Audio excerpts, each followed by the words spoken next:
ఇటీవల వైఎస్ఆర్సీపీ అధినేత వైఎస్ జగన్ నేరస్తుల పేర్లను నమోదు చేయడానికి డిజిటల్ పుస్తకాన్ని ప్రారంభించడం జరిగింది. జాబితాలో ఎవరైనా ఉంటే తాము అధికారంలోకి వచ్చినప్పుడు వాళ్ళ మీద చర్యలు కూడా తీసుకుంటామని ఆయన హామీ ఇవ్వటం జరిగింది. పార్టీ సభ్యులను రక్షించడానికి, వాళ్ళ యొక్క సమస్యలను పరిష్కరించడానికి ఈ డిజిటల్ పుస్తకం అనేది ఒక మార్గంగా ఉపయోగపడుతుందని దాన్ని ప్రారంభించే సందర్భంగా ఆయన చాలా స్పష్టంగా చెప్పడం జరిగింది. ప్రస్తుతం అదే డిజిటల్ పుస్తకంలో వైఎస్ఆర్సీపీ నాయకురాలైనటువంటి విడుదల రజనీ మీద ఫిర్యాదులు రావటం ప్రస్తుతం సంచలనం రేకెత్తిస్తా ఉంది. చిలకలూరుపేటలోని తన కార్యాలయంతో పాటు తన ఇంటిని కారు మీద దాడి చేశారని ఆరోపిస్తూ నవతరం పార్టీ జాతీయ అధ్యక్షుడు రావు సుబ్రహ్మణ్యం మాజీ మంత్రి విడుదల రజనీపై ఫిర్యాదు కూడా చేయటం జరిగింది. ఈ ఘటనను సుబ్రహ్మణ్యం స్వయంగా డిజిటల్ పుస్తకంలో నివాదించారు. దెబ్బతిన్నటువంటి కార్యాలయం, అలాగే ఇల్లు, కారు ఫోటోలన్నింటినీ కూడా ఈ డిజిటల్ పుస్తకానికి జప్తు చేయటం జరిగింది. ఫిర్యాదు చేసిన తర్వాత ఆ జనరేట్ అయినటువంటి టికెట్ను కూడా ఆయన మీడియా ముందు ప్రదర్శించారు.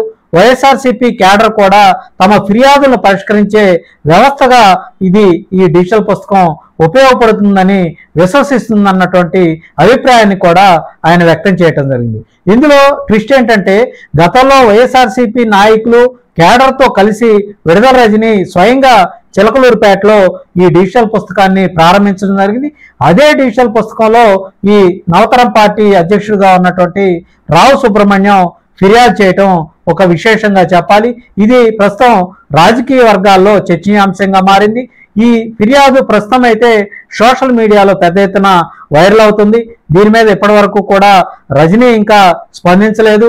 అయితే ఒక రకంగా చెప్పాలంటే ఇది ఈ పార్టీ అధినేత వైఎస్ జగన్మోహన్ రెడ్డికి ఊహించినటువంటి పరిస్థితినే మనం చెప్పుకోవాలి. ప్రధానంగా జగన్మోహన్ రెడ్డి ఈ డిజిటల్ పుస్తకాన్ని ప్రారంభించినటువంటి ఉద్దేశాన్ని గనక మనం చూసుకున్నట్లయితే జగన్ దీని వెనుక ఒక రెండు ప్రధాన కారణాలు ఉన్నట్లు మనకైతే అర్థమవుతోంది. అదే విషయాన్ని కూడా రాజకీయ విశ్లేషకులు కూడా చెప్తున్నటువంటి పరిస్థితి అయితే ఉంది.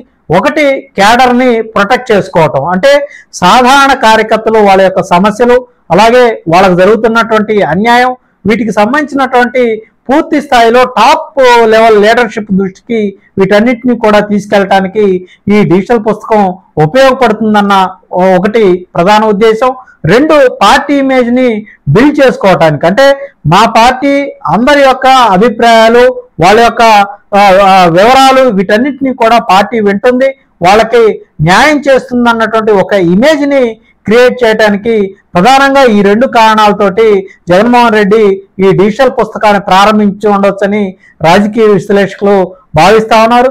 అయితే ఇప్పుడు అదే డిజిటల్ పుస్తకంలో తమ పార్టీకి సంబంధించినటువంటి ప్రధాన నాయకురాల మీద ఫిర్యాదు రావటం, పార్టీ యొక్క ఉద్దేశం ఏ విధంగా ఉంది, పార్టీ దీన్ని ఏ రకంగా ఫేస్ చేయబోతుంది అనేది ప్రస్తుతం అయితే అందరిలో చర్చ నడుస్తూ ఉంది. మరి రజనీ మీద ఫిర్యాదు రావటం ఇప్పుడు ఒక రకంగా చెప్పాలంటే ఇదొక ట్విస్ట్ కలిగించే అంశంగా మనం చెప్పొచ్చు.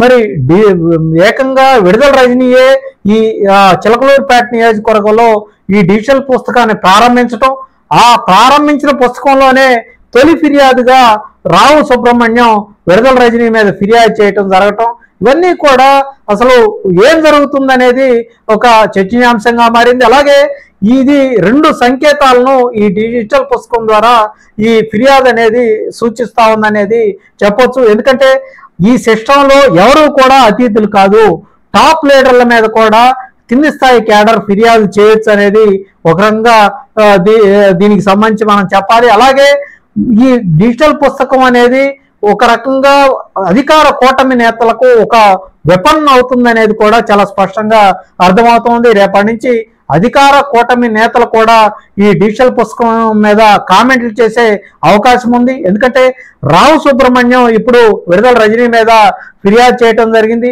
మరి అధినేత జగన్మోహన్ రెడ్డి విడుదల రజనీ మీద గనక చర్యలు గనక తీసుకున్నట్లయితే పార్టీలో అది అసంతృప్తికి దారితీసే అవకాశం ఉంది.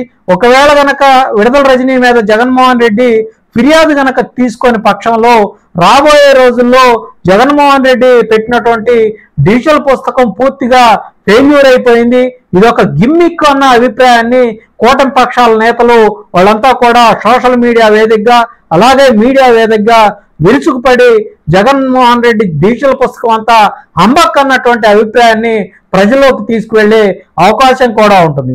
మరి ఇప్పుడు జగన్మోహన్ రెడ్డి విడుదల రజనీ మీద చర్యలు తీసుకుంటారా, లేదంటే పూర్తి స్థాయిలో దీని మీద ఎంక్వైరీకి ఆదేశిస్తారా అనేది అందరూ కూడా ఎదురు చూస్తున్నటువంటి పరిస్థితి.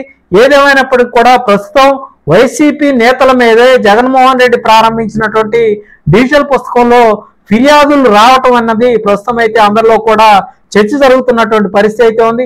భవిష్యత్తులో ఏదైతే ఈ ఫిర్యాదులను ఏ విధంగా జగన్మోహన్ రెడ్డి పరిగణలోకి తీసుకొని చర్యలు తీసుకుంటారా, లేదంటే సొంత పార్టీ కేడర్ కాబట్టి వాళ్ళని వదిలేస్తారా అనేది వేచి చూడాల్సినటువంటి విషయం.